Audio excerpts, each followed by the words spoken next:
Hey, so some of you have asked me about flat feet.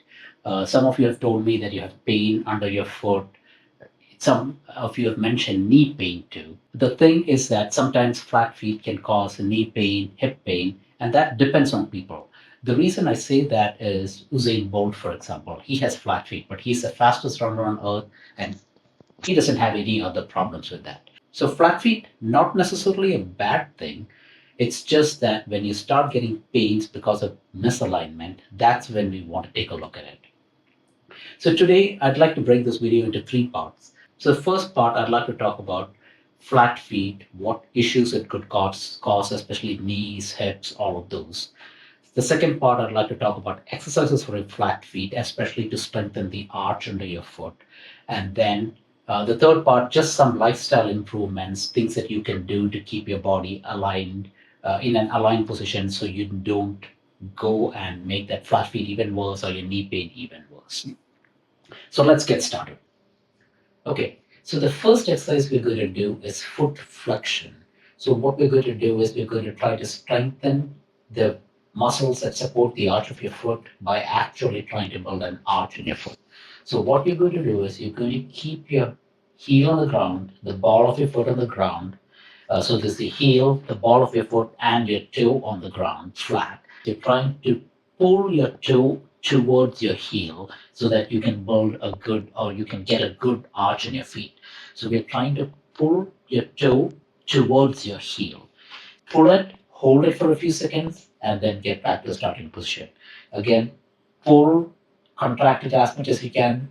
When you start, initially you're going to feel a cramp kind of pain there, but that's okay. Try to pull it, hold it, and then if it's too much, if you can't bear it, then just let go, relax. Try to do this around 20 times, maybe in the morning and the evening. And the best thing probably is when you get up from your bed in the morning, sit at the edge of your bed, do it 20 times, and then later in the night before you go to sleep at the edge of your bed, you can do this again and go to bed. Make sure you don't strain too much initially, especially with that cramp, and that's going to be an annoying pain in your foot. But then as you keep doing it, your arch is going to get much stronger. The next exercise you're going to focus on is towel scrunches. So get a small towel. If you have a tile floor, that's great because it's less resistance. So you're going to lay the towel on the floor.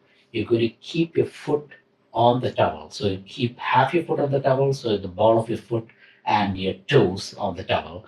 Now, what you want to do is make sure you spread your toes and grip the towel, and then pull the towel back with your toes. So keep your heel planted on the ground, but pull the towel closer to you. So you're scrunching the towel. You're going to spread your toes wide, and you're going to pull back.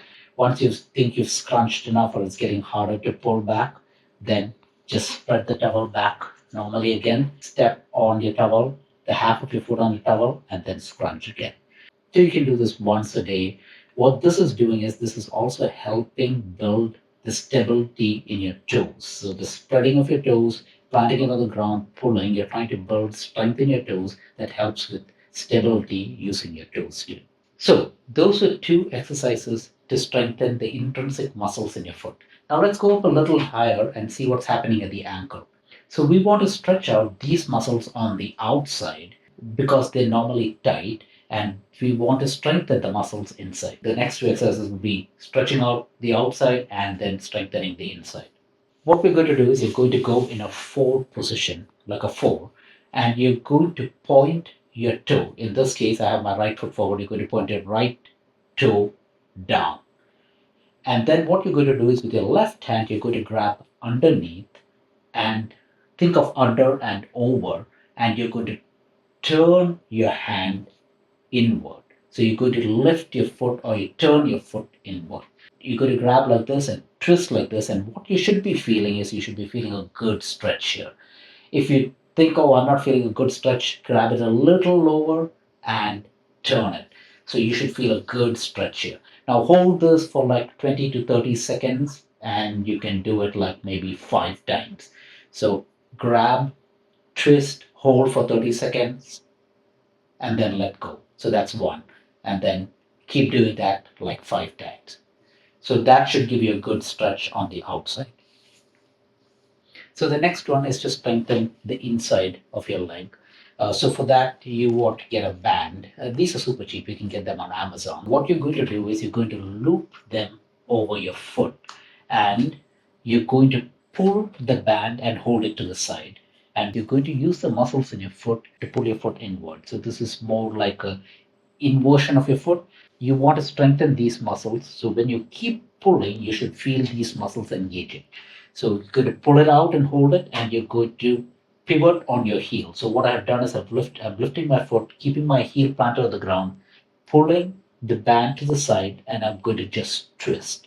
So you want to do this like maybe like 30 times. Just pull, hold, let go, pull, hold, release. So you should feel a good burn here. What we're doing is we're strengthening the posterior tibialis muscle right here. That should help you build the strength here, while our previous exercises were letting you stretch these muscles so you're releasing these tight muscles.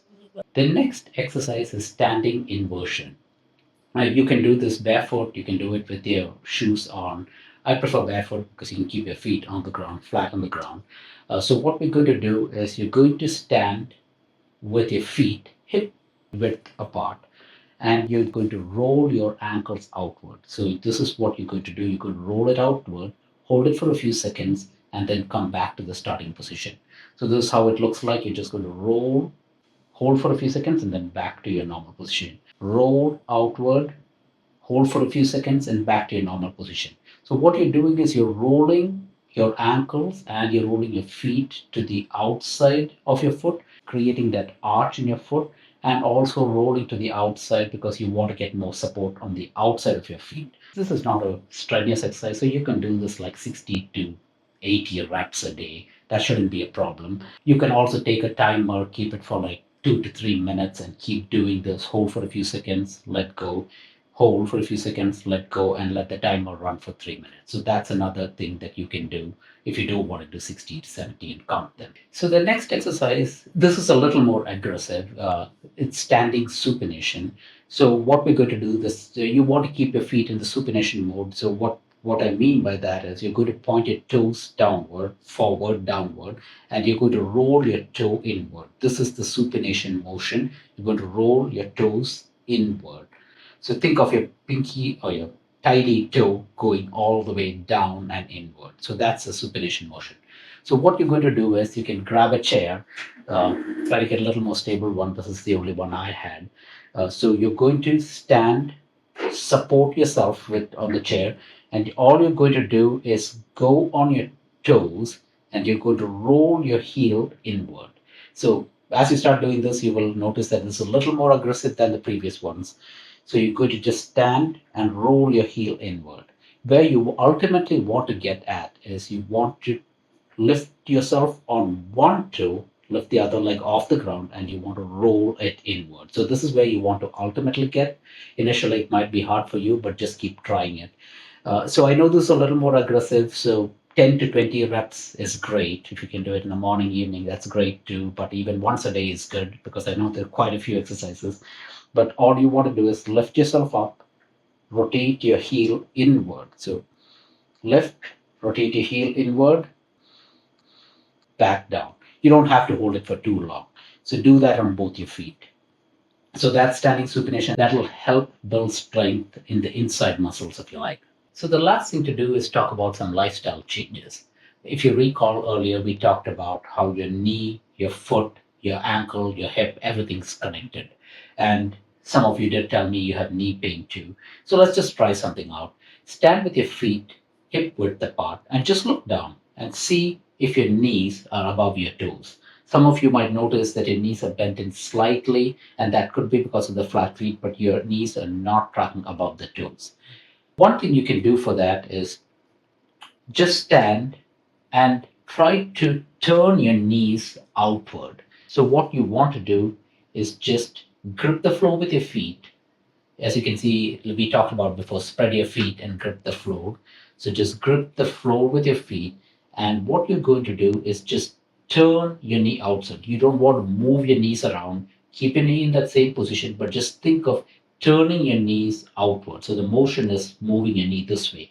So you just turn your knee outward. You should feel your arch tightening under your foot. You should feel your arch tightening. And if you're standing straight and just turning it, you should also feel your glutes tightening. And this is because your glute muscles, when they are activated or when they're active and they're being used, your knees tend to be in the right position. So keep practicing turning your knees outward. So it's just rotating your knees from this. If these are your kneecaps, just rotate your knee outward. So that's the motion you want to try to get with your knees. And this is a great thing to do even when I don't know, if you're standing and watching something or you're cooking, right? All you need to do is just stand, think of turning your knees outward, and that's how you do. At that level, that's how you do everything that you have to do. Even if you're picking something from the ground, before you squat, just make sure your knees are above your toes and then you can squat to pick something from the ground. So as you consciously think about that, you keep developing that habit and then it becomes a habit, and then you will automatically do that correctly the longer you do it, just because it becomes part of a habit for you. Now, also, many of you have asked me about orthotics, right? And orthotics, I don't have anything against orthotics, but the thing I always recommend is don't use orthotics all the time. You should think of using orthotics as a support for you right now as you continue strengthening your feet. So it should not be a replacement for strengthening your feet. It should just be a temporary solution. As you strengthen your feet, you can use orthotics, and that is fine using it that way. Just don't become too dependent on it. And that's when you don't do the right thing, which is strengthening your feet to help you continue that motion without any support. And the last thing I always suggest is our feet are supposed to be spread wide and be on the ground. The shoes that we wear nowadays crunches your toes and bring your toes to a point, so it's always squished together. So the toes, you cannot use your toes for balancing your body. So one thing you can do is try to get shoes that have a wide toe box. So those are, you should see those shoes everywhere. And for regular use, if you can get shoes with lesser cushioning, that is much better because that gives you more stability on the ground. So it's just wider toe box, lesser cushioning. At home, try your best to walk around everywhere you can. Try your best to walk around barefoot so that you can continue to practice those gripping the floor, trying to strengthen your arch, turning your knee around. All of those you can practice. So that's all for today's video. I hope you found this helpful. If you have any questions, just put it in the comments and I'll try to help. Thank you.